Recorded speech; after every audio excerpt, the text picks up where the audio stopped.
Em tempos de perseguição política, censura e criminalização da dissidência, quais devem ser os rumos e estratégias dos movimentos conservadores brasileiros? Foi esse o principal tema dos dois importantes encontros desse final de semana, a ação política do Atlântico Sul e o Congresso Conservador de Sul de Minas, que aconteceu em Itajubá, no qual eu estive presente, o Silvio e o Paulo estiveram lá em Balneário, certo? Certo. Camboriú, que nós agora analisaremos, né?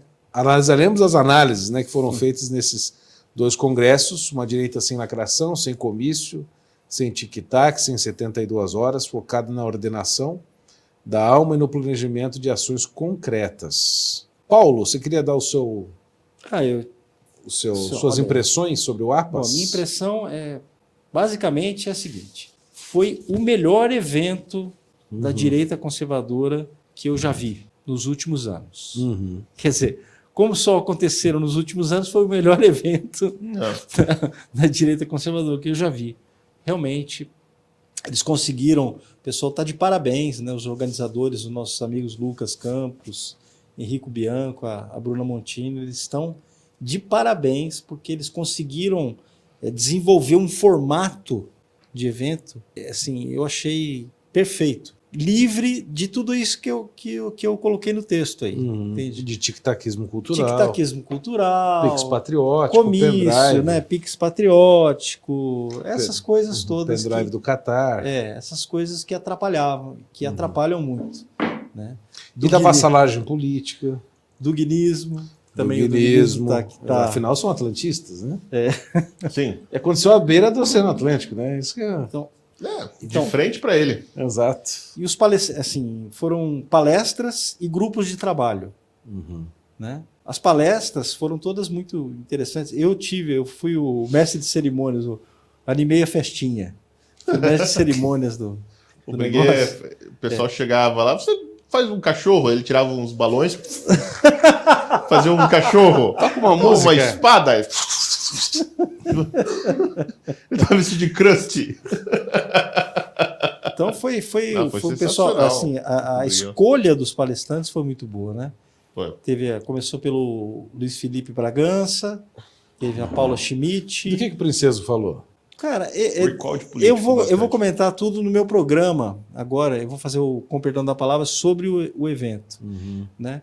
Ele falou sobre algumas propostas para fortalecer o controle popular. O controle popular sobre as instituições políticas. Sobre as instituições políticas. É muito, eu achei muito interessante a palestra dele.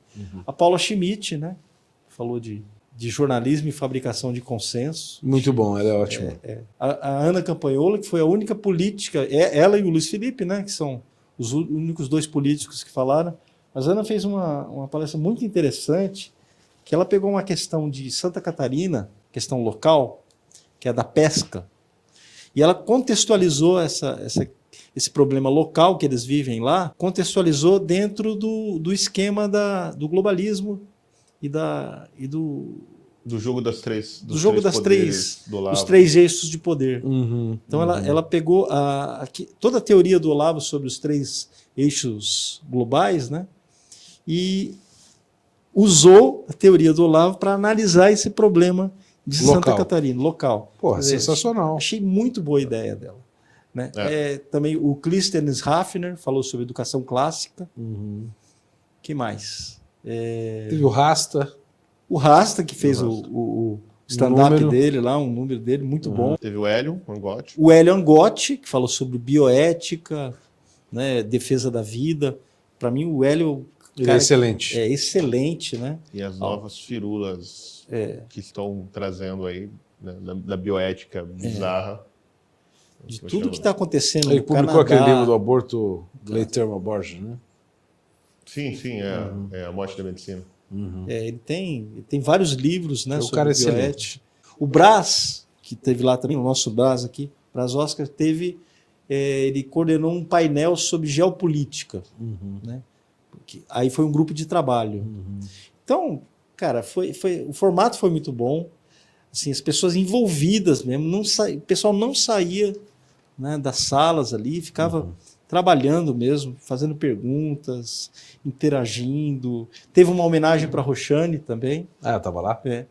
Você Ficou tem uma o tempo ideia, todo no evento. o discurso mais... Você tem uma ideia de como foi bom? O discurso mais político, a palestra mais política foi a minha. Nossa. Foi a pessoa que mais se exaltou. Assim, o cara que falou mais fui eu, cara. Porque eu tinha que fazer um registro sobre o que está acontecendo com o Felipe Martins, Ah, sim, claro. com a Ludmilla, com o Alan, né, com essa perseguição toda que está havendo. Então, eu quis fazer um registro disso. Mas, digamos assim, eu fui o que mais se aproximou assim, de uma Da fala política política. partidária. De uma fala política. E eu não tenho nada com isso. né? Porra, se não. Então, E aí, Silvio? Então, foi muito legal. Assim, eu concordo com o Briguei. Eu acho que foi o melhor evento mesmo que eu já fui. Cara, eu fui em todos os CPECs, tudo quanto é evento aí. Né? Mas foi muito, não só assim, que foi bem organizado e tal. E nisso, o Lucas, o Henrico e a Bruna estão de parabéns. Cara, mas a concepção do evento, qual que era a ideia? Assim, era focar porque esse ano tem eleição, né? Então, mas não era dar um enfoque eleitoral, né? A ideia deles de ação política não é no enfoque eleitoral, criar um movimento para disputar a eleição, preparar os candidatos, né? Ou ficar repetindo quais são as pautas aí da direita que você tem que se revelar contra o aborto, a favor de arma, né? Juros baixos, etc, esse tipo de coisa, né? Mas focar na ação política, naquela que transforma a comunidade, né? Que transforma a sociedade local e que ela tem duração no longo prazo, quer dizer, então assim, entra político, sai político, a gente fica patinando. Então, o que a gente pode fazer para que a ação política ela perdure no tempo? Né? Então, assim, por meio de gente engajada socialmente na sua E organizada. né? Então, criar comunidades de interesse, comunidades, né, para algumas ações conjuntas, etc. Esse era o foco. Né? Então, assim, como organizar a base, movimentos de grassroots, né? E não lançar candidato à presidência da República. Então, todo mundo está vendo a perspectiva assim, de trabalho de 20 anos. Né? Então, assim, cara, eu até estava falando com o Briguei, nossa, porque a gente nem cantou o hino, né? Primeira vez, acho que tem um evento da direita que ninguém lembrou de cantar o hino nacional, né? Não tinha bandeira, então não foi aquela patriotada, entendeu? Que a gente sempre vê por aí, no mau sentido, obviamente, né? Não teve comício, né? Os políticos que estavam ali deram palestras não agiram técnicas. como políticos. Não agiram como foram políticos. palestras técnicas. Né? Foram palestras bem técnicas, exatamente. Né, os grupos de trabalho também foram todos gravados, vão ser depois transcritos e vão publicar umas atas sobre o que foi discutido. Né? E vai ter continuidade. Né? Então, assim, agora a ideia é que a Ação Política do Atlântico Sul cria uma rede, na verdade, espécie assim, de consultoria e ajude vários grupos a se organizarem, montarem movimentos. Etc. Ele vai trabalhar nesse sentido. Né? Então, o que, cara, me chamou a atenção assim, foi a qualidade mesmo dos palestrantes. Essa ausência de político fazendo micagem lá. Tinha muitos pré-candidatos na plateia. Depois vieram conversar comigo. Né? Todos muito jovens, aliás. Né? Aí gente que quer entrar na política, eu achei bom. Eles falaram, tudo bem, vocês vão entrar na política partidária, mas vocês não podem esquecer que existe um lastro, né? Do movimento. Cara, realmente eu fiquei animado, assim, me parece que é uma nova coisa acontecendo, entendeu? Assim, a gente deu um passo à frente. É uma amadurecida. Uma amadurecida, exatamente. Demos um passo à frente. É curioso, na verdade, acho que nós demos 5 passos atrás e 1 à frente, na verdade, porque me parece que a gente voltou ali em 2016, entendeu? Onde essas coisas estavam acontecendo e foi tudo dragado pela eleição de 2018. Ali em 2016, várias coisas estavam acontecendo e todo mundo abandonou os vários projetos que tinha. E foi para a política. Havia think tanks, projetos de escolas, etc. Muita coisa acontecendo e foi tudo dragado pela política. Pelo Jair, no final das contas. E depois não conseguiu se livrar mais disso, né? Porque daí em 20 foi igual, depois 22 igual, e a gente está nesse ciclo de ficar patinando nas eleições, né? Então a ideia foi essa, né? Tipo assim, eu até brinquei com o Briguei, é o mais Brasil, menos Brasília de verdade. De verdade. De verdade mesmo, porque são ações concretas, né? Eu tive lá em Itajubá, eu não conhecia Itajubá, fica perto de Aparecida. Uma região muito católica, né? Nossa, rapaz, eu fiquei espantado com a torcida daquele povo lá. um pessoal extremamente conservador. O Luiz estava falando. E o pessoal lá do Instituto Veritas e o vereador de lá, o Rafael, que me convidou, muito obrigado pelo convite. O João Vitor e a Raíssa também que me convidaram, que fazem parte desse instituto. Pessoas muito queridas. Essa é uma população razoavelmente organizada, muito católica. Eu fui à igreja, à missa no domingo de manhã, a missa das 7 da manhã do domingo, lotar, mas não tinha lugar para sentar. Tinha que botar cadeira de plástico do lado. Uma cidade de cerca de 100 mil habitantes, que é um polo tecnológico. Eu não sabia que a única fábrica de helicópteros do Brasil está lá. E aí eles organizaram esse evento, que foi o primeiro Congresso Conservador do Sul de Minas, porque geralmente quando eu vou em congresso é assim, é Triângulo Mineiro, Minas ou Norte de Minas. BH, assim. né? BH, desculpa. E aí fizemos num hotel e me incumbiram de... Tava lá o Alan Lira, que agora é pré-candidato para vereador no Rio de Janeiro. Não é? Tava o Dr. Tales, ou em Niterói. Tava o Dr. Tales, que é advogado principalmente relacionado à questão de homeschooling. Tava eu, o Bruno Engler, o Uner Augusto do Mova e outras pessoas. Tava lá também. A doutora Angela Gandra. Tava lá também. Ah, porra, sensacional. Foi maravilhoso. Ela é muito boa. Ela falou muito sobre a importância da consolidação dos vínculos familiares para o estabelecimento de um movimento, de fato, conservador. Assim. Então, dos problemas entre vínculos familiares, entre vínculo de trabalho e família, e com o problema de tecnologia. Ela estava mostrando uns estudos que foram feitos recentemente, mostrando do dano da tecnologia para as relações afetivas dentro das famílias. Que alguns pesquisadores estão chamando de a morte do amor. As pessoas estão ficando embotadas, né, e estão ficando com dificuldade de se relacionar. Entendeu? E ela foi mostrando justamente esse negócio, meio aquela profecia de Jesus, do amor se esfriando, sabe? O amor se esfriará e tal. Uma coisa bem nesse sentido. Assim, foi muito interessante a fala dela, porque foi aplaudida efusivamente.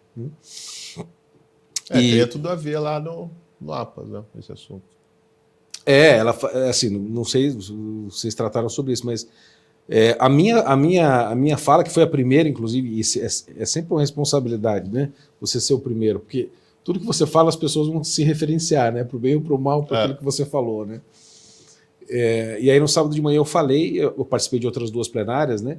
Eles pegaram grandes temas, assim, Deus, vida, etc. E tal, e eu falei, o primeiro bloco lá foi sobre Deus, mas eu, vamos dizer assim, não foquei tanto nesse assunto, mas foquei muito mais na questão da identidade do conservador local, que é justamente esse assunto que vocês estavam falando, né? E comecei falando principalmente daquelas coisas que muitas vezes os conservadores têm por certo que sabem o que é ser conservador. Está quente aqui. Tem por certo que sabem o que é ser conservador, mas muitas vezes não percebem que carregam ideias revolucionárias na sua cabeça. Aquelas sementinhas gnósticas, né? Eu até peguei aqui algumas linhas, por exemplo, defesa do divórcio, defesa de anticoncepcional, a igualdade das religiões, a igualdade, considerar as culturas como iguais, né, dignas do mesmo apreço, a questão de famílias pequenas, né? De querer ver os resultados das nossas ações no prazo da nossa vida, que é um pensamento absolutamente revolucionário, a solução na política, o messianismo político, a crença na fé metastática, a solução no Estado, né, a imitação de conservadorismo estrangeiro, o legalismo, né, positivismo jurídico, ser guiado pelo falatório e não pelos think tanks e uma coisa desse tipo. Vamos dizer assim, a não busca por uma identidade nacional, né? E aí eu fui descrevendo ao longo da história do Brasil, claro, rapidamente, os movimentos que foram, vamos dizer assim, minando a identidade nacional brasileira, né, do próprio brasileiro. Mas eu falei, eu posso contar essa história de um modo genérico do brasileiro, mas vocês têm que descobrir o que é ser um conservador itajubense. Sim. Ou sul de Minas. Ou seja, a identidade do conservador ela é sempre local. É isso que eu disse. Eu falei, olha, e o único jeito que eu consigo ver para vocês tentarem construir uma coisa desse sentido, e a figura que eu usei foi do fio de Ariadne, né, que vai voltando no labirinto, né, pelo fio que tinha no começo, o único meio que eu acho que pode ser, corrija-me se eu estiver errado, que pode traçar esse caminho de volta, meio a tantas confusões que o Brasil já passou, especialmente se tratando de Minas, é mais ou menos a história da igreja naquele local. Porque a igreja, querendo ou não, é a única instituição que está incólume no Brasil há 500 anos. E ela é uma espécie de vínculo perpétuo, né? Que perpassa tudo isso, pode servir como uma espécie de uma coluna para contar toda a história. Esse fio de Ariadne que vai dar onde? Na primeira missa. Exato, foi aí que eu voltei. Chega na primeira missa, né? Cheguei lá na missa do Padre Coimbra. E eu falei, o Brasil foi abençoado com 2 cruzeiros, um no céu e um na bandeira. E o nosso cruzeiro é o único cruzeiro que está lancetado. Porque ele é um cruzeiro, mas ele tem aquela estrela do lado esquerdo, não tem? Aham. Que é o coração de Jesus, né? Então eu fiz contei essa historinha e os incitei realmente e foi muito bem acolhido, a não realmente tentar assim, ter um movimento político, como vocês bem trataram, para se reeleger ou fazer política, mas para realmente construir um negócio que perpasse a política e independa de mandato. Sim. O que eu falei lá, a gente tem... O problema deles é esse, por exemplo, eles têm uma população extremamente conservadora, mas eles acabam votando, como toda a cidade, basicamente, né, em políticos locais que têm certa familiaridade. Você pega Londrina, você tem população conservadora, mas vota no Bellinati. Esse é um problema, né? Eu sei que as eleições são menos ideológicas, etc., mas isso é porque falta uma militância organizada. Sim, esse que é o ponto. A direita não sabe que assim, né, o nosso rumo, hoje aqui, do rumos da direita, né? A direita, qual é o problema? Aquilo que eu falei, né? O meu tema era assim, por que a gente ganha, mas não leva, né? Por que nós somos uma força eleitoral e não somos uma força política? Exatamente. Então a gente elege os caras, mas a gente não consegue mandar neles. E quem cobra acaba tomando paulada porque o PT volta. Isso, né? eu falei, coloquei a frase do Chester, democracia não é saber se o povo vota, mas saber se ele governa. Exatamente. Exatamente. Então, assim, a gente não tem representação na direita. Né? E uma das causas disso é a baixa institucionalidade. A gente não tem organizações. Sim. Então, quem que vai cobrar? Você tem que chegar lá. Quem que é você? Eu sou um representante, igual o Pirajá, né, nosso amigo. Ele tem a associação lá dos produtores pela liberdade. Então, ele se enfia em tudo quanto lá. Quem é você? Eu sou representante dos produtores pela liberdade. Opa! Os caras, cara, é o pessoal do agro, né, cara? Aí tá aqui, organização e tal. E aí ele se enfia em tudo. Né, e consegue, de alguma maneira, a organização do Pirajá consegue influenciar na tomada de decisões. Exercer pressão. Tem que ter instituições que façam isso, mas voltadas para vários setores. Né? Então, uma coisa que eu falei lá, Bernardo, é o seguinte, que acho que a direita precisa entender, tem 3 maneiras de você controlar político. Né? Você exercer esse poder sobre eles. A primeira é dinheiro, né? O que a gente não tem. Então, assim, se oferecer dinheiro de maneiras lícitas ou ilícitas para político, ele vai fazer o que você quer. Né? A segunda é a pressão. Pressão popular, lobby, mídia, né, rua, etc, etc. Tá? Que funciona, mas é mais custoso. Não, e precisa ser constante. Demora mais, exige organização, etc, etc, para você fazer. Né? É mais custoso e, assim... E essa pressão, normalmente, ela funciona no sentido negativo, né? Para impedir que o político faça alguma coisa. Só o Bolsonaro conseguiu fazer uma manifestação pró-reforma. Pró-reforma, né? Mas em geral é contra, né? Normalmente a pressão é contra algo. Tá? E a outra maneira, cara, é cultural, quer dizer assim, é o seu representante ele ter vindo do mesmo meio que você, né? Ou do ambiente que você criou. Então, assim... Existe uma comunidade saudável, que tem capital social, onde você tem relações de confiança entre as pessoas, elas interagem, etc. Dali surgiu uma liderança que foi escolhida para ser o político representante daquela comunidade. Então, esse cara não precisa fazer pressão nem dar dinheiro, porque ele sabe o que é para fazer. Né? Curiosamente, de maneira assim, coincidentemente, né? Na minha listinha ali dos 5, 6 políticos brasileiros que dão para contar, todos foram alunos do Olavo, do COF, mais ou menos desde o começo. Quem? Ou de antes do COF. Não vou falar os nomes aqui. Não, mas esses políticos brasileiros que eu acho assim, que dá para confiar, os caras que eram alunos do Olavo já meio desde antes do COF, ou quando começou o COF. Né? Porque eles fazem parte de uma comunidade né, certamente bem estabelecida, que tem uma linguagem própria, tem laços de confiança, sabe o que é para fazer, aprenderam com o Olavo o que é para fazer. Né? Com a própria Campanhol, a Carol Detone, para a gente ficar lá em Santa Catarina. Né? São políticos que sabem o que é para fazer. Né? A gente pode até fazer uma cagada ou de vez em quando, eles vão lá, dá um toque, relembra e tal. Mas são dóceis, né? São gente que se conversa, né? Você fala, bicho, tá? Assim, é uma galera que não é oportunista, né? Pode ser inexperiente, né? Mas não é oportunista. Mas são pessoas que vieram, assim, de dentro de uma comunidade bem estabelecida, né? Então, assim... Mas esse é o melhor jeito de controlar político. Então, no final das contas, a tal da ação política ela é uma ação cultural de longo prazo. Porque, no final das contas, não dá para a gente querer ter... Assim, não tem como termos a política que queremos sem construir a sociedade que a gente quer. E essa sociedade ela não vai ser construída pelo direito, ela vai ser construída por normas legais votadas no Congresso. É construído etc. por nós. É construído por pessoas. Então, na verdade, o movimento conservador ele não tem que ser uma coisa centralizada, tal. Pelo amor de Deus, cara, Ele- justamente o contrário. Ele tem que ser assim, uma federação meio anárquica de várias organizações sociais, Sim. né, que estão pensando no bem comum local. Então, isso é muito para mim, quando eu penso, por exemplo, no conservadorismo americano, você não tem um movimento nacional. Você tem os negros do Texas, que é tudo vaqueiro, você tem os caras do Kentucky, que gostam de queijo, né? Você tem os caras do Maine, que gostam de caçar urso, mas cada um tem a sua identidade própria, né? É claro que no fundo existe aquela coisa conservadora de ser dócil à realidade, mas eles têm todos a sua própria identidade e constroem o seu conservadorismo do seu jeito. Sim. Isso eu acho que é um negócio foda.